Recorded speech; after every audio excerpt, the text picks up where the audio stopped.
আমাদের বাংলাদেশের ৪টা চ্যানেল ভারত বন্ধ রেখেছে। ভারত তাদের দেশে বাংলাদেশের চ্যানেলগুলো সম্প্রচার করে না।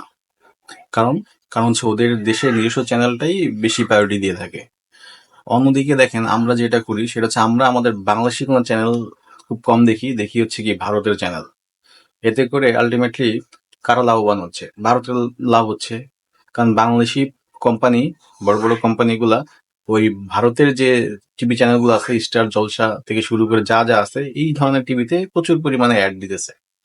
এর ফলে বাংলাদেশের যে টিভি চ্যানেলগুলো আছে এই টিভি চ্যানেলগুলো কিন্তু মানে খুবই ক্ষতির মুখে সম্মুখীন হচ্ছে। অন্যদিকে এই বাংলাদেশি চ্যানেলগুলো যখন ইন্ডিয়াতে সম্প্রচার হচ্ছে কিছু কিছু চ্যানেল, সেখানে কিন্তু ইন্ডিয়ানরা কোনো রকম কোনো অ্যাড দিচ্ছে না। সেটাও কথা না, কথা হচ্ছে ভারতীয় যে চ্যানেলটা, এই ভারতের চ্যানেলের সাথে আমাদের যে সংস্কৃতি, আমরা মুসলিম প্রধান দেশ, এই সংস্কৃতির সাথে আসলে ভারতের যে সংস্কৃতি সেটা কখনো যায় না। ওদের চ্যানেলগুলোতে দেখবেন মানে মানে প্রত্যেকটা সিরিয়াল, নাটক, মুভি যাই বলো না কেন, সবগুলোর মধ্যে শেখানো হয় কিভাবে পরক্রিয়া করা লাগে, কিভাবে অন্যের বউকে ভাগায় নিয়ে আসা লাগে, হ্যাঁ, কিভাবে বিয়ে শাদী ছাড়া একসাথে থাকা যায়, এইরকম নানান রকমের মানে যেগুলো আর কি আমাদের দৃষ্টিতে এটা খুবই খারাপ, ধর্মীয় এটা খুবই খারাপ জিনিস, জিনা গোনা এগুলা ওরা মতো এই জিনিসগুলাই কি ওরা প্রমোট করে। হুম। কিন্তু এটা কি আমাদের দেশে যায়? আমাদের ইয়াং যে ছেলে পেলে যারা আছে এখন দেখবেন তারা কথায় কথায় হিন্দি কথা বলে, বা ওরা হচ্ছে যেই মানে যেই সব মুভি বা নাটক সিরিয়াল দেখে তাদের ভিতরে কিন্তু ওই ধরনের একটা ইফেক্ট পড়ে। তাহলে দেশের স্বার্থে, দেশের জনগণের স্বার্থে আমি মনে করি এই ভারতীয় যে চ্যানেলগুলো যেগুলো মানে অশ্লীলতা ছড়ায় বেড়াচ্ছে, হ্যাঁ, মানে আহ, মুসলিম বিরোধী, ইসলাম বিরোধী যেসব নাটক, সিনেমা এরা মিডিয়াতে ছড়াই দিচ্ছে, এই ধরনের চ্যানেলগুলোকে ব্যান করে দেওয়া উচিত। মানে বাংলাদেশ থেকে এটা সম্প্রচার হবে না।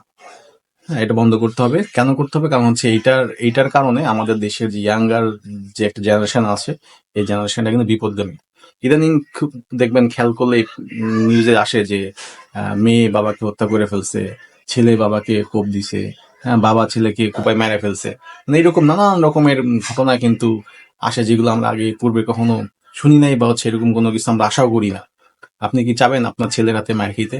কখনো না। আপনি কি চাবেন আপনার মেয়ে আপনার গায়ে হাত তুলুক? কখনোই না। এগুলো আসলে আসছে কোত্থেকে? দেখেন ইন্ডিয়ান চ্যানেলগুলোতে আহ মানে মাদকটা অ্যাভেলেবেল, মানে হুম, মাদক সেবন করতেছে, এটা অ্যাভেলেবেল। এই ধরনের সিরিয়াল দেখে আমাদের ইয়াঙ্গার পোলাপাইন, আমাদের দেশের যারা যুবক আছে, যারা টিনেজ আছে, এরা আছে এই চ্যানেল, এইসব সিরিয়াল দেখে দেখে শিখে কিভাবে নেশা করা লাগে, হুম, কিভাবে মস্তিষ্ককে বিকৃত করা লাগে। এই চ্যানেলের প্রভাবই হচ্ছে কি এই আমাদের যুব সমাজের ধ্বংসের দ্বার প্রান্তে। এটার মূল একটা হচ্ছে, কারণ হচ্ছে এই টিভি চ্যানেল, ভারতের টিভি চ্যানেল। সো এই টিভি চ্যানেল যদি আপনারা বন্ধ করতে পারেন, তাহলে দেখবেন বাংলাদেশ একটা জেনারেশন বের হবে, যে জেনারেশন অনেক সভ্য হবে, মুরব্বীদেরকে সম্মান করবে। মূল কথা হচ্ছে ইসলামের শিক্ষায় শিক্ষিত হবে। আর যখনই একটা ছেলে ইসলামের আদর্শে আদর্শিত হবে, তখন সে কখনো বড়দের সাথে বেয়াদবি করবে না, ছোটদেরকে স্নেহ করবে, এবং তার ভিতরে কি মানে মূল্যবোধ এবং মনুষ্যত্ব বোধটা কাজ করবে। সো এখনই আমাদেরকে সতর্ক হইতে হবে।